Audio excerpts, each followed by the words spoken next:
There are two kinds of decisions in your business: the ones that genuinely need fresh thought each time, and the ones that you should have made once years ago and just obeyed since then. But most operators have them completely backwards. And that's where most of your exhaustion is actually coming from. By the end of this video, you're going to understand why the best framework that you can build, it doesn't help you make a better decision. It makes the decision completely disappear. And once you see it, you're going to want to write down 2 or 3 of your own rules before today's over. And stay with me, because there's a point near the end about AI that's quite frankly the opposite of what everybody in this space is selling you right now. And it's the one thing that actually gives you your attention back. And here's why I have the right to talk about this. For a stretch, several years back, I kept everything flexible, and I was doing it on purpose. I told myself, this is my strategy. I had no fixed rules about which projects I would take on, no rule about which offer I would lead with and promote during a given month, no rule about when something was finished and good enough to ship out into the world. I'd wake up and I decided all of it fresh every single day, and I genuinely believed that made me sharp. I believed that it made me adaptive, smart, but I was spinning. I looked busy, I felt busy, but I was barely moving. And the thing that nobody told me is that I wasn't lacking discipline. I had plenty of discipline. The problem was I was redeciding the same handful of things over and over and over, and I was calling it being strategic. I spent 17 years in direct response marketing and under the hood of many, many different businesses, and I ended up building myself a job where the main task was negotiating with myself every morning about questions that I had already answered hundreds of times before. So let me start with the part that most people get wrong about a decision that you haven't made yet. You think it just sits there quietly, waiting for you to get around to it, but it doesn't. An unmade decision, it's running in the background of your mind.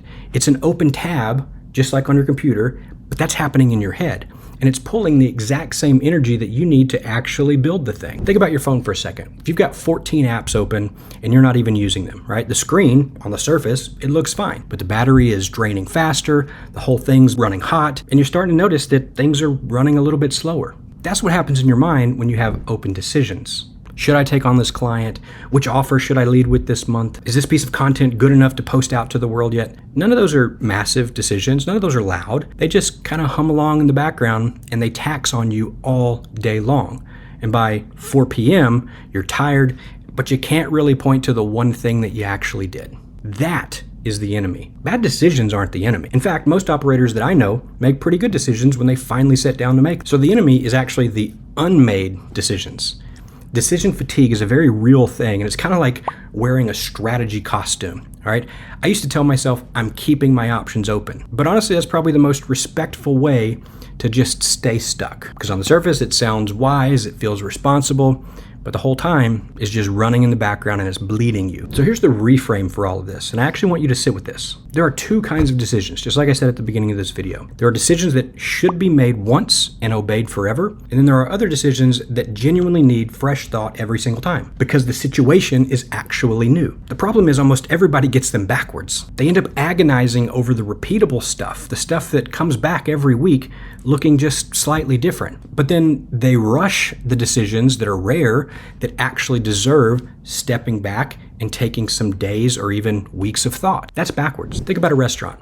A good restaurant decides on its menu one time. They don't reinvent the menu every single time a customer walks in. The menu is settled. They made that decision already. What this does is it frees up the kitchen to do the part that actually matters, which is executing the same dishes beautifully, over and over, fast. A restaurant that redecided its entire menu every single service, well, they would collapse by next week. And it wouldn't be because the chef is bad or incompetent. It would be because nobody can think that hard, that often, and still cook. So that's what's happening in your mind. You're running a kitchen with no menu. And that's where most of your exhaustion is coming from right there. So let's define what a framework actually is, because it's the solution here, but that's a word that's been beaten to death by the productivity crowd.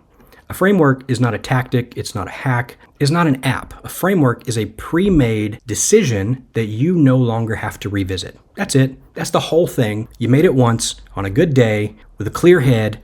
Now you just have to obey it. And by the way, good rules, they have a specific shape. They look the same. There's a clear trigger, there's a clear response, and there is no judgment call required in the moment. And that last piece, that's the part that most people skip. If your rule still requires you to weigh in and feel and decide when the moment comes, well, then you didn't make a rule. You made a suggestion. And a suggestion doesn't remove the decision.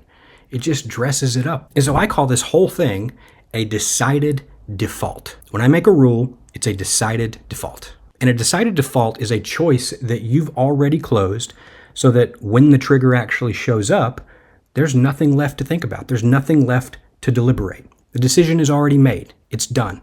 All you have to do in the moment when it shows up is just act. And that's probably worth writing down somewhere because it's the spine of everything else, not only in this video, but all of business. So let me make this a little bit more concrete for you with a few examples of my own. That way you can steal the shape of them. They're not anything special, but they are very, very powerful. The first one is, how do I decide what to say yes to? Well, I have a rule. And the rule is, if a new project doesn't move one of the 2 or 3 things that I'm actually building this quarter right now, then it's an automatic no. Not a let me think about it. It's a no. It's a no in the moment without reopening the whole question of, well, I don't know. What are my priorities? Does this make sense? No, I don't have any of that. The decision was already made because I've already decided my priorities. And I did it probably on a Sunday with coffee in hand when I was calm and clear-headed. So the version of me that's getting this exciting offer that I want to say yes to over on a Wednesday afternoon, well, that version doesn't get a vote anymore. He's already voted. So that's the rule. The second one, how do I decide which offer I lead with during any given month when I'm promoting stuff? And I used to agonize over this monthly. It's primarily how I make my living by putting offers in front of the audiences that I build. And I'm always in my head about which offer should I actually push. And that's draining. But now I have a rule. And the rule is I push the offer that's already proven to convert leads. And then the new ideas that come up, well, they go into a test slot. They don't get the main slot. That's it. That's the whole rule. I've removed the monthly debate that I was going back and forth on. I've removed that completely. And looking back, that single rule probably gave me back a full day of mental churn every single month. And the output actually went up, not down, because I was running the proven thing instead of constantly second guessing it and changing things up. So it's actually served me in multiple ways. The third one is, how do I decide when something is done enough to ship? This one used to eat me alive because as a closet perfectionist, there's always one more pass that you can make. And I would get stuck in that loop of just making it better and better and better and inching towards perfect. But a mentor finally stepped in and said, hey, you don't have to get it perfect. You don't even have to get it right. You just have to get it going. And so I stepped back and I made a rule. And my new rule is I ship things when it does the job that it was built to do. Even if I can still see 10 things that I would like to improve about it. The trigger is, does it do the job? Not, is it perfect? Because perfect is a moving target anyway, but does it do the job? That's a yes or no question. So notice what all 3 of those examples that I just gave you have in common. The hard thinking, it happened one time up front, away from the moment. And then in the moment, it just executes. Truth is, I'm not smarter in the moment, and I don't have to be. That's the whole point. Now, at this point, you might be thinking the same thing that I thought when I was starting down this journey, and that is, well, won't rigid rules make me miss out on opportunities? What if the right thing comes along and my dumb little rule tells me to pass and I end up missing out? That's valid, and it's a smart operator's objection, and so it deserves a real answer, and I'll give you one. A rule that you can consciously break when it genuinely matters, that is still cheaper than redeciding the same thing 50 times when it doesn't. So your rule will handle 90%. Your judgment can then be reserved for the 10%. So the framework isn't a cage. It's more like a filter. So when something truly exceptional shows up, you're going to feel it, and you can override the rule, and you can do it on purpose, intentionally, with your eyes open, having spent 0 energy on the other 49 times that it wasn't exceptional. So the danger was never that you would miss out on the big opportunity. The danger is that you'd spend too much time and energy weighing the boring stuff, that you're too foggy to even realize the big one when it lands in your lap. If you've ever felt that fogginess, it's like a low-grade Tuesday afternoon tiredness where you work hard all day and then you get to the end of the day and it's like, I don't quite know exactly what I did. You can't point to anything specific that you did. If you've ever felt that, then do me a favor and just tell me in the comments. Just say decision fatigue, because that's what it is. And I want you to comment it because there are other people that are watching this video and they're nodding right now. They're like, yeah, I've felt that. You are not alone. You're not lazy. You're not undisciplined. But what you are potentially doing is running a kitchen with no menu, and almost everybody else is too. So before I go further, if this is landing for you and you want the deeper version of how I build this stuff, I did put together a free training. It walks through the inside out way that I run all of this. A few thousand operators have already gone through this. It's free. There is no catch. The only thing that I ask is that if you download it down in the description below, then you actually use it instead of just letting it become one more open tab on your computer or in your mind. I think that's a fair ask. But here's the part in this video that I really want you to hear, because it's where I split from almost everyone else that's teaching AI right now. If you walk through the entire top 10 AI tools genre in your head and you look at those videos, every single one of them exists to make you a better decider in the moment. Here's more options for you. Here's more prompts. Here's more tools for you to weigh. So the whole industry right now is selling you more, and more is exactly the wrong medicine for what's actually wrong with you. Side note, there's actually nothing wrong with you. Those videos aren't helpful. You don't have an options problem. What you have is a deciding problem. Handing somebody who is drowning in choices 10 more tools is kind of like handing somebody who's overwhelmed by his inbox, here's a faster way for you to receive email. It's not helpful. The leverage play here with AI, it's the opposite of what everybody is selling. Don't use it to generate yourself more options. Use it to enforce the rules that you've already made. That's the move that almost nobody is talking about. Me personally, I don't use AI to figure out what should I do. I tell it, here's my rules, and I let the AI apply the rule so that I never have to. So AI pre-screens the inbound stuff that comes into my life, decisions, against my yes or no filter. It drafts content and stuff that I'm publishing against my proven offer instead of inventing a new angle every single time. Before anything ships, the AI checks, does this do the job? And that happens before it ever reaches me. So it's not adding decisions to my day, it's actually removing them. It's kind of like the assistant who already knows the menu and stops bringing me the questions that I've already answered months ago. That's the difference between AI making you busier and AI giving you your life back. It's the same tool, completely opposite use. And that's really what this whole thing is about. And this is the part that I personally care about the most.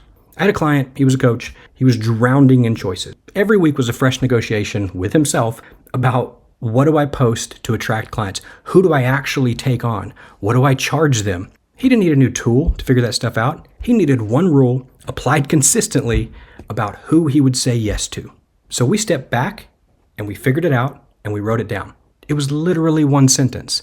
A week later when we talked, the relief that came through on that call, it wasn't a productivity thing. It was a whole life, whole person thing. His entire life had improved because he made that one decision. He actually sounded like himself again, instead of this partial version of himself, which he had previously been showing up as. And the reason that happens is because there's this inside-out truth underneath all of this.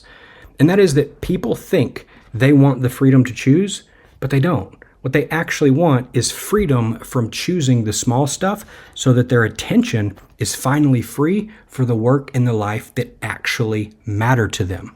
Personally, I've got a rule for my daughter, Kenna. It's a pre-made rule and it's very simple. There's a window in every day that belongs to her. And I decided one time, a long time ago, that the business stuff doesn't get to negotiate for her time. And I adhere to it because I made the decision previously and I can lean on it. I don't adhere to it because I'm so disciplined in the moment. To be honest, I'm not. I could work through food and sleep and everything. But the rule's in place and it protects the life before the business has a chance to talk me out of it. And that's the whole inside-out philosophy in one small example. And I believe in this philosophy, and this is philosophy that I actually teach. I think most people build their businesses completely backwards. They build the business first, and then they end up squeezing their life in around the edges. But I think you should do the opposite. Design the life that you actually want, and then go build a business that makes that life possible. And the rules that you create within that business, that's how you flip this whole scenario around. That's where you get the framework that guards the life so that the work side of things doesn't eat it away. So here's the one thing that I want you to walk away with. You don't need a better way to choose. You need to have already chosen. The best frameworks don't help you decide better. The best frameworks delete the decision altogether so that your real attention is free for the handful of things that genuinely deserve it. That's the punchline. Now, before you go, I want you to tell me in the comments, what is one decision that you keep making over and over every single week that you could turn into a rule and never have to make again? Name that decision. Let me know in the comments. Just typing it out is half the work. And I promise you I will read it and I will respond. And if this video hit you, the next thing that I want you to watch is this video right here. It's the natural next step from this one. And it's going to make way more sense now that you've got the decided default idea in your head. Thanks for watching. Subscribe if you haven't already, and I'll see you in the next one.